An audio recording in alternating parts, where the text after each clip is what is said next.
बिस्मिल्लाहिर्रहमानिर्रहीम।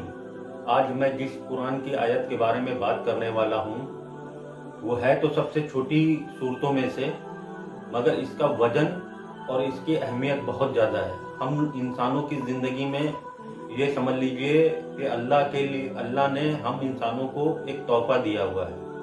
और इस सूरत का जो नाम है वो सूरह फलक, ये कुरान के तीसरे पारे में आती है और इसमें टोटल 5 आयतें हैं। मगर इन 5 आयतों का जो वजन है वो बहुत ज़्यादा है और इन आयतों की जो तासीर है वो बहुत अहमियत वाली है।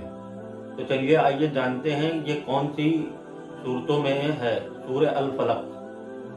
सूरह अल फलक जो है ये क्यों नाजिल की गई, हम लोगों को इसके बारे में शायद पता ना हो।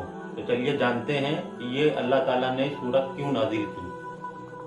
मदीने में जब आप हुजूर सल्लल्लाहु अलैहि वसल्लम थे तो वहाँ पे एक शख्स था जो यहूद था और जादूगर था। इसने आप हुजूर सल्लल्लाहु अलैहि वसल्लम पे जादू कर दिया। तो जादू करने के जो असरात थे आप हुजूर सल्लल्लाहु अलैहि वसल्लम के जिस्म पे नुमाया होने लगे। तो अल्लाह ताला ने ये सूरह नादिल की, सूरह नास और सूरह फलक। तो आप हुजूर सल्लल्लाहु अलैहि वसल्लम इसकी तिलावत करते गए और आप हुजूर सल्लल्लाहु अलैहि वसल्लम के जिस्म पर ये जादू के असरात धीरे धीरे ख़त्म होने लगे। तो इससे हमें ये मालूम होता है सूरह फलक और सूरह नास जो आयत है ये हमें हर तरीके की जिस्मानी और बातनी जो शयातीन की चीज़ें होती हैं उनसे महफूज करती है। तो चलिए आइए जानते हैं इसका मीनिंग और मफ़हूम क्या है। बिस्मिल्लाहिर्रहमानिर्रहीम। कुल औज़ु बिरब्बिल फलक। आप कह दीजिए मैं सुबह के रब की पनाह चाहता हूँ। तो यहाँ पर अल्लाह ताला ने अपनी मिसल जो दी है वो सुबह के रब की, मतलब रब्बुल फलक, मतलब सुबह के रब की। क्योंकि जब अंधेरा आता है तो उसको ख़त्म करने के लिए उजाला यानी रोशनी जो आती है उसको अल्लाह ताला ने अपनी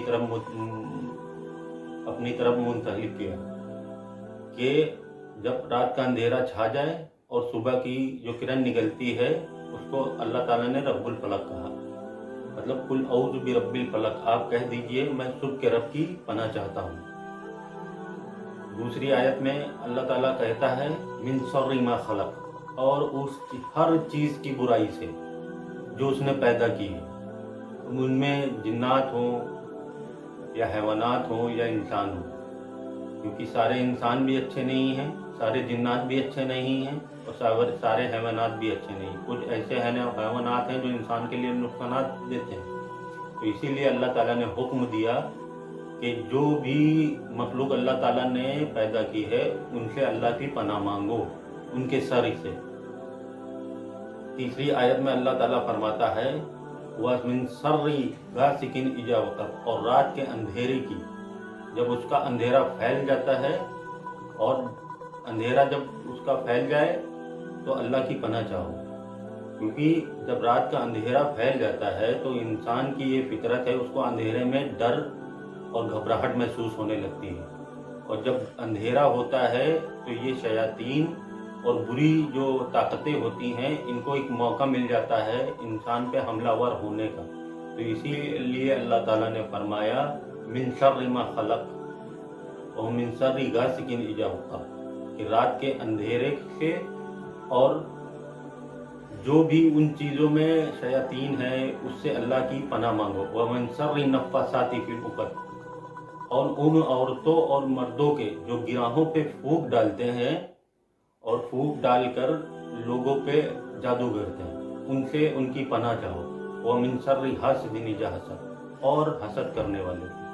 क्योंकि हर इंसान आजकल के ज़माने में दूसरे इंसान को देखता है, उसकी चीज़ों को देखकर उस पर हसद करने लगता है। उसमें माल हो, औलाद हो, कुछ भी हो सकता है। तो अपनी बराए मेहरबानी अपनी चीज़ों की नुमाइश मत करें ताकि आपसे कोई हसद करे, नहीं तो इंसान जलने वाले तो वो आपसे यूँ भी जलते रहते हैं। इसीलिए अल्लाह ताला ने फरमाया व मिन शर्रि हासिदिन इज़ा हसद, जब तुमसे कोई हसद करे तो अल्लाह की पनाह चाहो। अब उनमें से चाहे जिन्नात हो और चाहे इंसान हो, अल्लाह ताला ने एक तोहफ़ा सूरह फलक की तरह हम लोगों की ज़िंदगियों में शामिल किया गया है تاکہ آپ لوگ اس سے فائدہ اٹھائیں، اپنی زندگیوں میں اسے شامل کریں، صبح اور شام کے اذکار میں شامل کریں اور سوتے وقت اسے پڑھیں اور اللہ کی پناہ چاہیں۔ آئی ہوپ کہ آج کی دی ہوئی انفارمیشن آپ کو پسند آئی ہو۔ ملتے ہیں نیکسٹ ویڈیو میں۔ السلام علیکم ورحمۃ اللہ وبرکاتہ۔